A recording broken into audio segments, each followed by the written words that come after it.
Ladies and gentlemen, welcome back to another episode of Cage Talk. Today, my guest, currently a Bellator fighter with a record of 7 wins, 0 losses.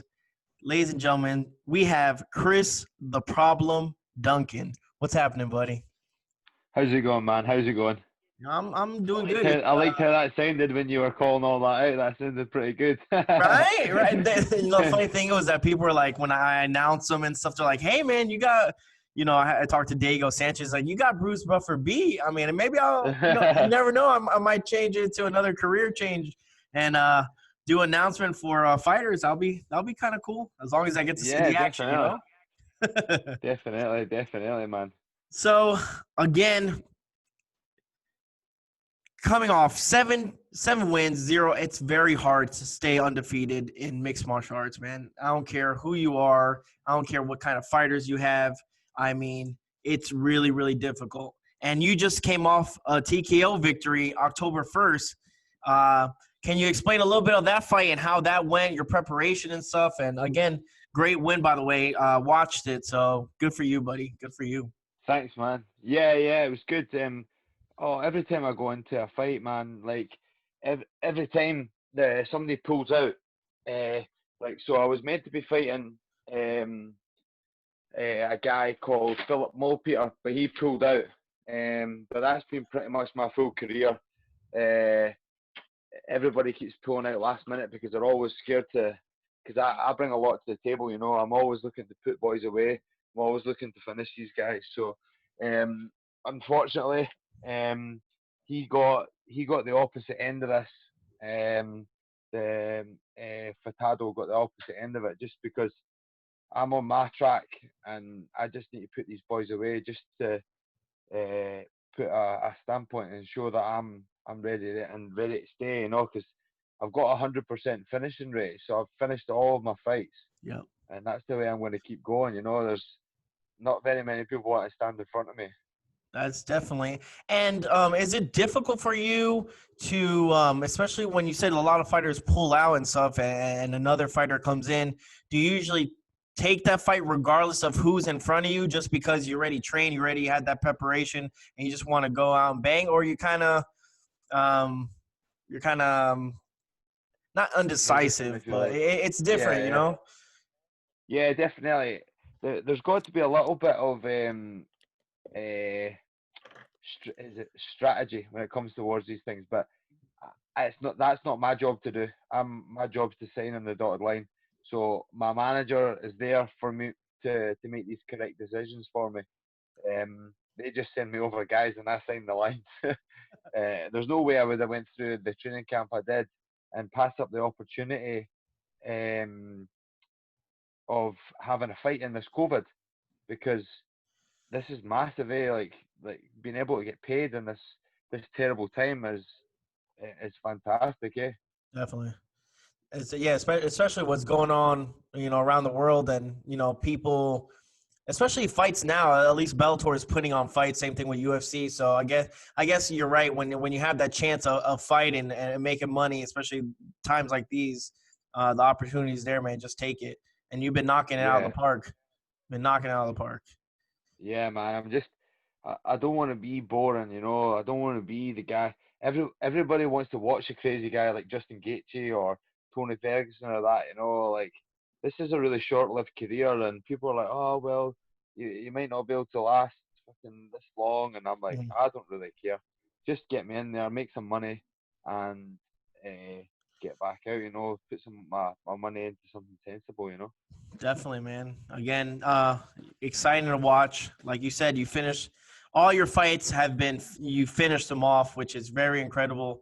I mean, the fans, trust me, the fans appreciate that a lot. Don't get me wrong, I'm a big fight fan, and don't get me wrong, I like a 3-round war. But hey, if it's an early finish and stuff, as long as both styles, that's the thing that most interests me. As a viewer, is the styles, how they clash, and how you're gonna with this takedown, are you gonna take him down, or are you gonna submit him? Like stuff like that. It's always interesting and stuff like that when you get a wrestler against a pure boxer or something like that, and see how their preparation into the match, goes in and if they train. But again, um, who was your who did you look up to when you started fighting, and what age did you start fighting? Well, I started fighting when I was about 18. I started doing kickboxing. It was more just out of fun than anything else. I've always been fighting and stuff at school. I've always had that in me. I've always had that kind of never back down mentality kind of thing. Well, not in a nasty way, but just Hmm. it's always been there. And growing up, moved over into MMA, probably to do with styles, just and fashion, if you like. Everybody started to go towards MMA, so I went towards MMA, fell in love with it, and I like the guy that I would have stood out the most for me was Donald Cerrone. That guy, I like the way he conducts himself. He's a nice guy. Um, he's a badass. Just like that sort of character I like. But don't get me wrong. In a way, I also like the brashness of Conor McGregor. But that's Conor McGregor. That's not me. So I'm going to go through my career the way I do, Exactly. and like try and not follow in these guys' footsteps, but make my own footpath. But they've obviously paved the way for us. So I just get to choose my route, and I definitely want to go down that route of being humble. But I seen a good thing the other day where I actually wrote it on my Instagram. It was like, be humble, but let every motherfucker know that you're coming. So Exactly. that's exactly what I want to be. And I know for a fact that half of that division know who I am already. I'm just a 7-0 guy, but they know who I am. Like, I know that for a fact. Definitely. I mean, that's the way to do it, man. If you want to, I mean, back in the day, that's how the fighters used to be. Chuck Liddell, he wouldn't boast, he wouldn't talk crap about anybody, but he said anyone he would put in his way, he would knock them out. And people, it was Yeah, yeah. humbling, but people, respected that. So again, your approach to fighting and stuff, I think it's a really good start. Again, everyone in your division knows exactly, I think, who Chris Duncan is, man. Definitely, bro. Yeah, definitely. They're definitely watching. I know that for a fact. Definitely. Yeah. And in your career as of right now, what would your say your highlight career as of right now? Again, your career is still early. You're peaking. You're starting to peak. What would be right as of right now today? What would be your highlight? That'd be a tough one. I quite liked. I had maybe 2 fights ago. Mhm. Head kicked someone. I always wanted to head kick someone and knock them out. So I head kicked a guy and KO'd him. So I was pretty happy with that. There you go. There you go. All right, Yeah, that's cool, man. That's a highlight career, man. That's yeah, nice. That's one to add to the books. Now, in your yeah, career yeah. in Bellator, obviously you want to be champion in your weight class and stuff. What is your main goal? Is it your goal to stay in Bellator? Or do you want to go to any other organizations, or you're kind of just playing it by ear as of right now? Do you know what, man? There's in the perfect world, I've got this perfect vision, Hmm. and it never works out like that, does it? So I'm gonna have to just play it by ear. It's got to make sense for my family. It's got to make sense for money. Like these things. Don't get me wrong. When I put my head in the pillow at night time, the UFC is always in the back of your mind because at the it's always been at the forefront of the pinnacle of mixed martial arts. Yes, sir. But Bellator are offering up these massive contracts and stuff like that as well. So I'm happy where I'm at just now, and I'm just looking to play it out. Bellator might offer me some stupid money, so I'm happy to go there again. Yeah, definitely, man. I mean, again, it's whatever benefits you and your family. And I mean, I talked to a lot of Money UFC talks as fighters. well, doesn't it? Exactly, man. I talked to a lot of fighters and stuff, past and current UFC fighters, and um, there's some that have the same opinion about the UFC. So it's very interesting how these fighters talk about these organizations and stuff that happens behind the closed doors, and most of them said that if you're not a big time superstar like a McGregor, Rousey, any of those, um, it's kind of hard. It's hard to not make money because you do make money, but that their money, Yeah. Conor McGregor money, Khabib money, stuff Yeah, like that. That's the money that everybody wants. exactly. Yeah, it's a different level, man. Different level. but that's the thing, like I'm not trying to big myself up or that, but I feel that the way I fight and the way I perform, I'm just needing the right guy in front of me to catapult me into the sky, like fighting somebody good and really showcasing what I've got and knocking him out as well. And then they go, oh, fuck, look at this guy. Definitely, So, man.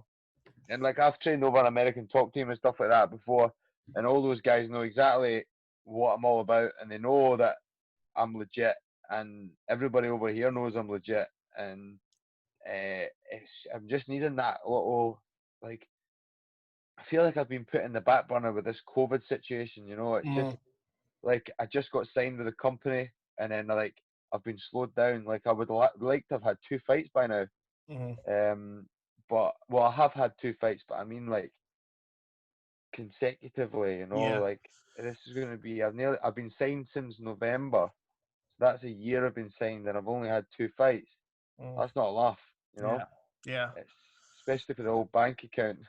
Yeah, definitely. And especially with, again, like you said, like the whole COVID thing kind of just pushed back everything, and kind of messes up everyone's arrangements because, again, you got to think about like Bellator needs to get, active fighters or other fighters that haven't fought yet to get in, and trying to mix everyone in on one card. It's kind of hard, man.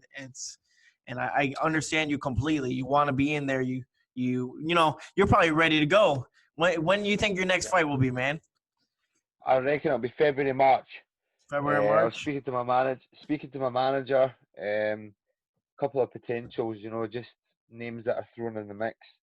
Uh, and obviously they wanted to try and get me my visa, but it might not even be feasible for me to do that because they might not even be allowed to fly me over, just Mm, because of this COVID restrictions. But I'm just gonna have to suck it up and just wait for it. When it comes around the corner, make sure I'm bloody ready. The only problem is in Scotland, like I can get good training and I can do a fight camp here, but I've not got the bodies like it's American top team. You can't compare to that, can yeah, you?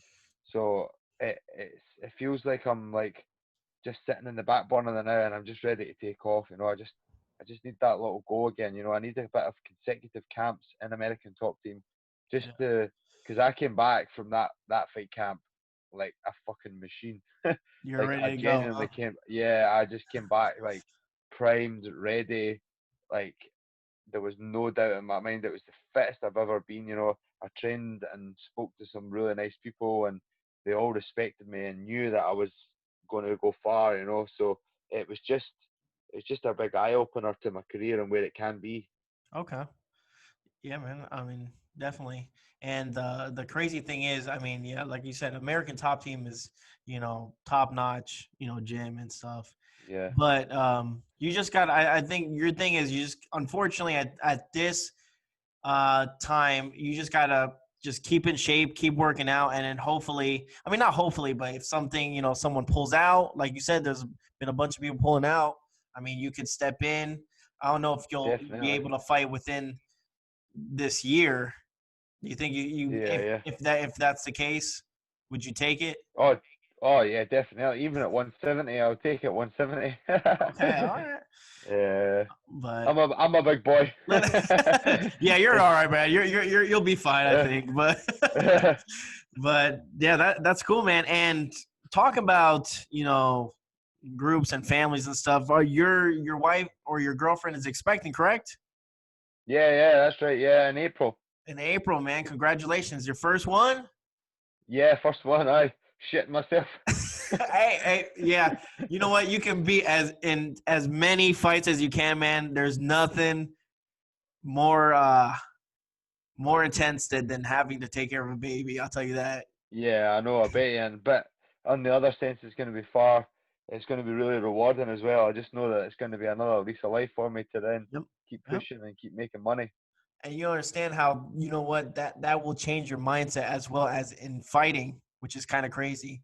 So you think about this as you have another, a person you have to take care of. You got to put food on the table, money, and that's gonna probably bring out the animal in you even more so. Yeah. Uh, Looking forward to yeah, see, look at that. Like that. that's scary, man. That is one scary, motivated person, man. Kids Yeah. will get you to do some crazy stuff, man. I got one on my own, Yeah. and yeah. Good man.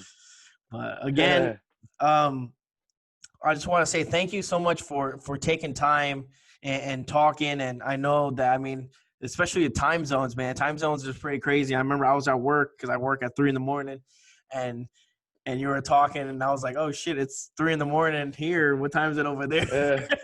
Yeah. I just got up in the morning. I was actually sitting on the toilet. Oh man! But again, Chris, it's been more than a pleasure to talk to you. I wish you nothing but happiness and a long and successful career, and I believe you have it. I've seen your fights. If no one's ever seen him fight, please go put some highlights of Chris Duncan. You're not going to be you'll be entertained, I'll tell you that. So again, thank you so much, man. It's been a pleasure. Thanks, all right, mate. bud? All right, Thanks, man. God buddy. bless. Thanks for having me on. Hey, no Cheers. problem, buddy. Have a good one, bud.